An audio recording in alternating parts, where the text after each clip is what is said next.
श्री स्वामी समर्थ. श्री गुरुदेव दत्त. गुरुपौर्णिमेच्या दिवशी चुकूनही करू नका याच चुका, कारण फळ मिळणार नाही त्याचं. अशा कोणत्या चुका आहेत, चला आपण या व्हिडिओतून बघूया. अगदी प्राचीन काळापासून भारतीय संस्कृतीत गुरुपौर्णिमा साजरी करण्याची परंपरा आपल्यामध्ये आहे. आषाढ पौर्णिमा गुरुपौर्णिमा म्हणून साजरी केली जाते. चातुर्मास काळ सुरू झाल्यानंतरचा हा एक मोठा सण मानला जातो. मंगळवार 28 जुलै 2026 रोजी सायंकाळी 6:18 आषाढ पौर्णिमा सुरू होत आहे. तर बुधवार 29 जुलै 2026 रोजी रात्री 8:04 आषाढ पौर्णिमा समाप्त होत आहे. तर भारतीय पंचांगानुसार सूर्योदयाची तिथी मानण्याची प्राचीन परंपरा असल्यामुळे बुधवार दिनांक 29 रोजी गुरुपौर्णिमा साजरी केली जाणार आहे. तर मित्रमैत्रिणींनो, गुरुपौर्णिमेला व्यासपौर्णिमा असेही म्हणतात. महाभारत पुराणे लिहिली त्या व्यासमुनींना वंदन करण्याचा, त्यांची पूजा करण्याचा हा मंगलमय दिवस असा ओळखला जातो. गुरु म्हणजे अज्ञानाचा अहंकार नाहीसा करून ज्ञानाच्या प्रकाशाच्या वाटेकडे घेऊन जाणारी वंदनीय व्यक्ती आहे. अगदी प्राचीन काळापासून भारतीय संस्कृतीत गुरुपौर्णिमा साजरी करण्याची परंपरा आहे. भारतीय संस्कृतीत गुरुला देवाप्रमाणे मानले जाते.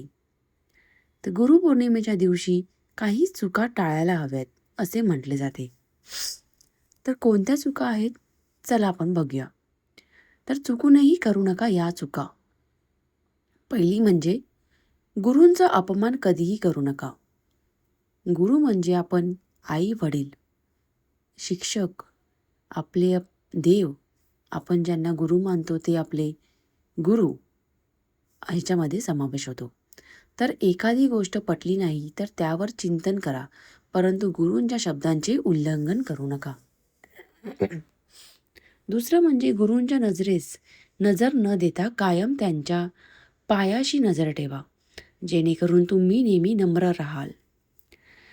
शिष्याने कधीही गुरुच्या बरोबरीने आसनावर बसू नये. गुरुचा दर्जा देवाच्याही वरचा आहे. तर नेहमी गुरूंच्या पायाशी बसावे. तसे न करणे हा गुरूंचा तसेच ईश्वराचा अपमानही आहे. गुरूंसमोर आपली संपत्ती आणि समृद्धी तसेच प्रसिद्धीचे प्रदर्शन करू नका. जे मिळाले आहे ते त्यांच्या कृपेने मिळाले आहे हे लक्षात ठेवा. गुरूंच्या भाषणातील प्रत्येक शब्द तुमच्या सर्व संपत्तीवर भारी आहे. त्याच्या ज्ञानाची परतफेड कधीच होऊ शकत नाही. गुरूंशी कधी खोटं बोलू नका. नेहमी प्रामाणिक राहा, कारण तेच आपल्या सन्मानाची वाट दाखवणारे आहेत. तर मित्रांनो, गुरुपौर्णिमेच्या दिवशी गुरुला म्हणजे आपले स्वामी समर्थ असतील, साईबाबा असतील, श्री गुरुदेव दत्त असतील, जय जय रघुवीर समर्थ असतील, आपले आई वडील असतील, आपले शिक्षक असतील, सगळ्या गुरुची पाद्यपूजा करावी. त्यांच्या चरणी पिवळी किंवा पांढरी फुले अर्पण करावी. फळे, मिठाई, दक्षिणा अर्पण करावी आणि गुरूंचा आशीर्वाद घ्यावा. आपले मातापिता, शिक्षक, पुस्तक, समाज, अनुभव, निसर्ग हे सुद्धा आपले गुरु आहेत. तर त्यांच्याकडून पदोपदी आपण शिकतच असतो. पण त्याचबरोबर दत्तगुरू हे तर परात्पर गुरु आहेत. दत्तगुरूंची शक्य तितकी उपासना करावी, विशेष पूजा करावी. तुम्हाला भरभरून यश मिळेल, भरभरून संपत्ती मिळेल. दिगंबरा दिगंबरा श्रीपाद वल्लभ दिगंबरा. व्हिडिओ आवडले असल्यास कमेंटमध्ये श्री अवधूत चिंतन श्री गुरुदेव दत्त यांचे नाव लिहायला विसरू नका. श्री गुरुदेव दत्त.